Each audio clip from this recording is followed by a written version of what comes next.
Phil Mickelson remains outside the PGA Tour door. Brian Rolapp sets the terms. Brooks Koepka returns. Lefty posts laughing emojis. Then cameras appear to catch a handshake that never lands. This changes the question. Was Rolapp refusing to shake Mickelson's hand, or were viewers watching a brief movement stripped of its wider context? Rolapp approved a pathway for recent major winners, but Phil's historic 2021 PGA Championship landed 1 year before the qualifying window. The established champion had delivered golf's ultimate age-defying statement. The new executive still held the rulebook. Social media treated that cutoff as a targeted refusal, although Dustin Johnson was excluded by the same dates. That detail weakens the conspiracy without removing the insult fans believe they witnessed. The real bombshell may have nothing to do with skin touching skin. It may reveal who now owns the power in professional golf. Subscribe if you want facts without losing the edge. Then tell me whether Rolapp protected the tour or disrespected its former star. Now we can separate what the cameras showed from everything people added. That distinction begins with the return program because it explains why an uncertain gesture could look believable before anyone established what the cameras actually captured. Rolapp entered golf with the authority to reshape a business damaged by division. Mickelson stood on the opposite side as the man who had helped create that division. Their positions made an uncomfortable encounter feel inevitable, even without proof of personal hostility. One represented a tour trying to recover control.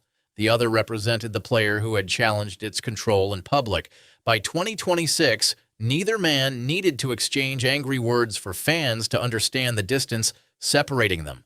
Mickelson's place in this argument was built across 3 decades. He won 45 PGA Tour events, collected 6 major championships, and became one of the sport's most recognizable figures. His aggressive recovery shots and constant willingness to gamble formed an identity that fitted the nickname Lefty. He could turn a terrible position into entertainment because risk was never an interruption to his golf. Risk was the point. That instinct reached its greatest late career reward at Kiowa Island. In 2021, at 50, he won the PGA Championship and became the oldest men's major champion. The victory appeared to rewrite the ending of his career. His commercial status reflected that history. Mickelson spent years connected to major companies, including Callaway, KPMG, and Workday. Those relationships helped present him as more than a successful golfer. He was a polished celebrity whose thumbs-up gesture became part of his public image. That structure collapsed after his comments about the Saudi-backed project that became LIV Golf emerged in 2022. Sponsors stepped away or paused their relationships. Mickelson then left the PGA Tour and joined LIV, accepting the role of golf's leading rebel. His reported LIV agreement carried enormous financial value, but the move cost him much of the corporate identity he had built. That trade revealed his core instinct. Mickelson has rarely accepted a safe position when a dangerous route offered greater leverage. He criticized the PGA Tour's media model and described its conduct as obnoxious greed. His language gave LIV a famous American voice during its most controversial stage. Supporters viewed him as the player willing to expose a system that had controlled golfers for decades. Opponents saw a wealthy champion attacking the organization that had made him famous while accepting Saudi-backed money. Both readings increased his importance. Phil was no longer competing only for trophies. He had placed his reputation inside a fight over golf's future. Rolapp arrived after that fight had already changed the sport. His background was not built on tour ranges or major championship leaderboards. He had spent more than 2 decades with the NFL and became one of its most influential media executives.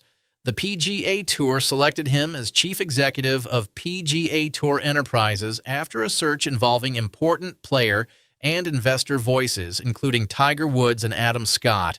Strategic Sports Group had invested $1.5 billion in the commercial company. Rolapp's task involved making the product stronger, protecting member value, and preparing for future media negotiations. He was the challenger because he had to prove an outsider could repair golf's fractured business. His instinct was control through structure. Mickelson attacked systems by pushing against their limits. Rolapp operated by defining those limits.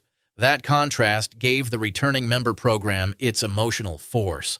After Brooks Koepka left LIV, the tour established a temporary pathway for a narrow group of elite players. Eligibility depended on several conditions, including at least 2 years away from membership and a victory at the Players' Championship or a men's major from 2022 through 2025. The dates included Koepka, Jon Rahm, Bryson DeChambeau, and Cameron Smith. They did not include Mickelson. His historic victory had arrived 1 year too early. The exclusion looked brutal because the missing year contained one of Mickelson's finest achievements. A policy based on recent competitive importance began in 2022, which matched LIV's launch period and provided a rational boundary. Yet the human meaning was harder to ignore. Phil had beaten younger stars at 50, delivered a moment that the PGA Tour celebrated, and proved that his name could still dominate a major. 5 years later, that same triumph carried no value under Rolapp's return formula. The institution did not erase the victory. It simply decided that the victory could not unlock this door. For his supporters, that technical difference felt personal. Social media supplied the accusation before either man did. Fans noticed that moving the window back by 12 months would make Mickelson eligible. Posts treated the cutoff as a deliberate shot at the golfer who had embarrassed tour leadership. Then Phil answered with laughing emojis. The response was tiny, but its ambiguity made it powerful. He did not demand admission or publish a long complaint. He gave supporters permission to read mockery into the moment. That post became the real viral turn because it replaced a policy discussion with a personality contest. Rolapp had issued conditions. Mickelson answered with the digital version of a smirk. However, one fact complicated the targeted punishment theory. Dustin Johnson was also excluded. Johnson had won the 2020 Masters and joined LIE as another major American star, but his latest qualifying victory fell outside the same window. His departure had generated less public warfare than Mickelson's, yet the rule did not accommodate him. That does not prove every date was chosen without political calculation. It does show that the policy was not written in a way that excluded only Phil. Once Johnson enters the picture, the apparent insult becomes less like personal revenge and more like a narrow business judgment about which returning players could transform the current product. Mickelson strengthened that interpretation when he spoke about his future. He said he loved playing on LIV and could not be happier there. He also supported Koepka's choice, explaining that he considered Brooks a friend and respected whatever was best for his family. Those were not the words of a player publicly asking Rolapp for forgiveness. They showed Mickelson maintaining the position he had chosen. His defiance remained intact because he did not concede that PGA Tour membership was the prize he wanted. The supposed rejected hand therefore carried symbolic power, but the available facts did not establish that Phil was seeking a personal welcome. Koepka's return created the contrast that kept the story alive.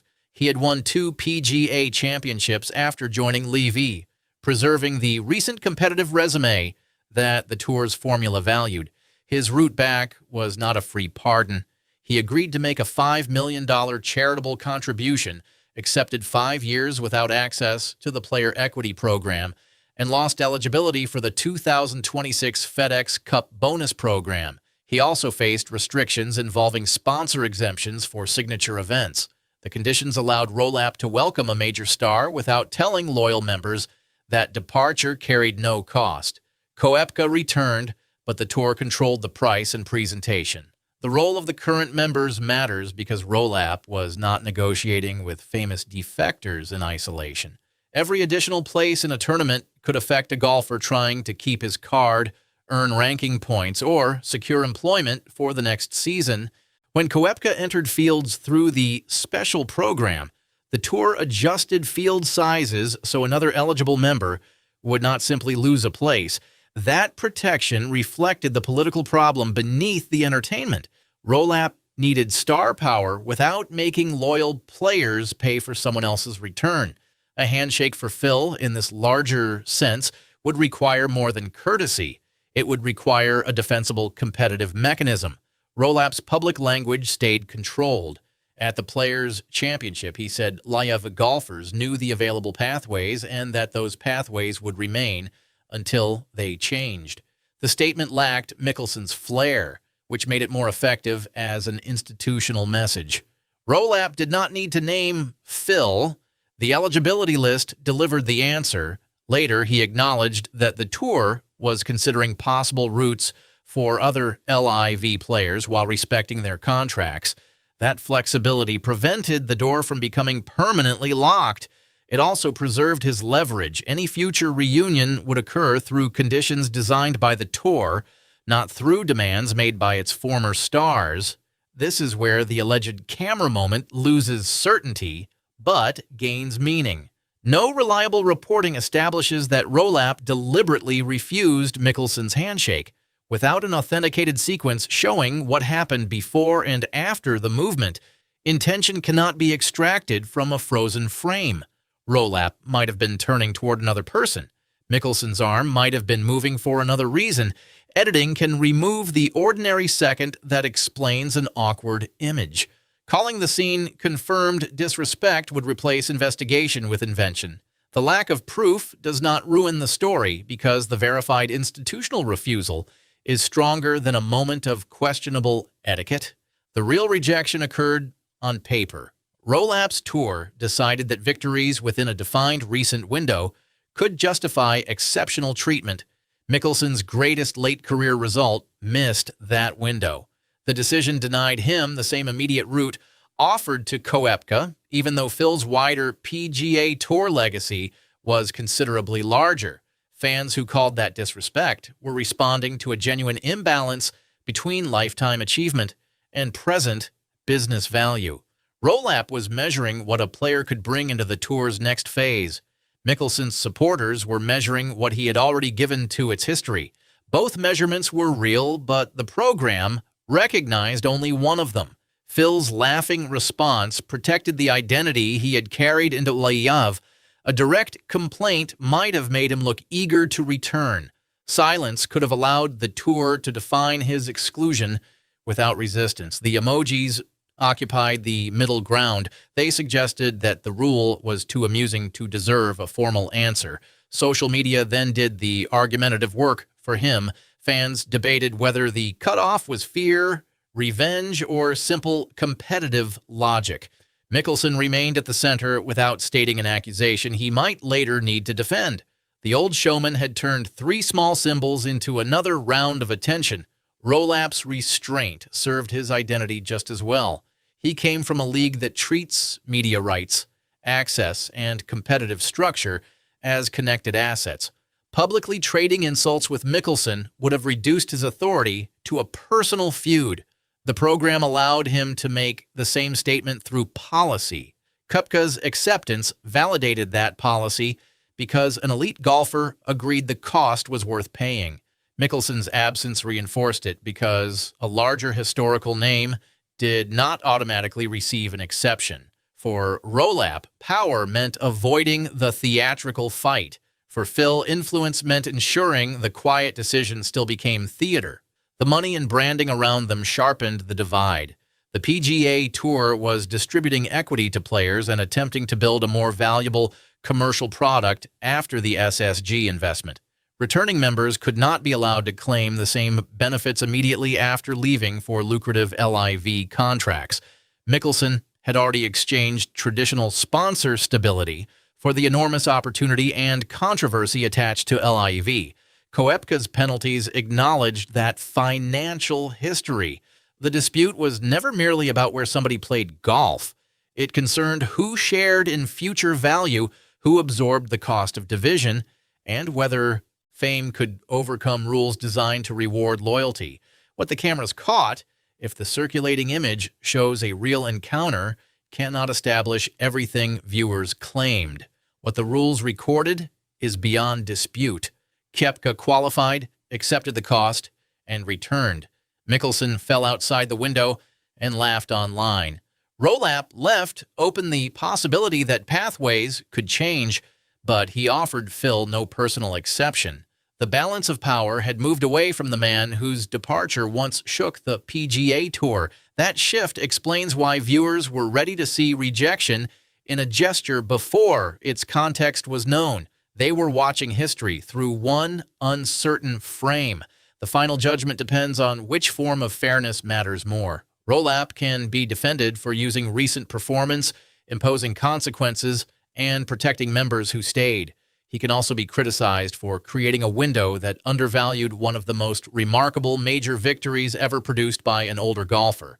Mickelson can be admired for refusing to beg, while his earlier attacks and LIIV decision explain why special treatment would provoke resistance. Nobody needs an invented confrontation to choose a side. The verified facts already create the collision promised by the title. Only the refusal happened through eligibility rather than an outstretched hand. The remaining tension now concerns legacy, access, and control, which matter far beyond one uncertain movement recorded during a crowded public encounter. So Rolapp's strongest refusal was never a turned shoulder. It was a rule that treated Mickelson's 2021 masterpiece as historically brilliant, but procedurally irrelevant. Phil's strongest reply was not confrontation. It was laughter, followed by a declaration of happiness at LIV. Their conflict remains compelling because each man stayed faithful to his nature. Mickelson challenged the meaning of the system, while Rolapp defended his authority to define it. Subscribe for more golf stories that test the viral claim against the full record, and tell us below. Did Rolapp protect the PGA Tour, or did he disrespect the champion who helped build it?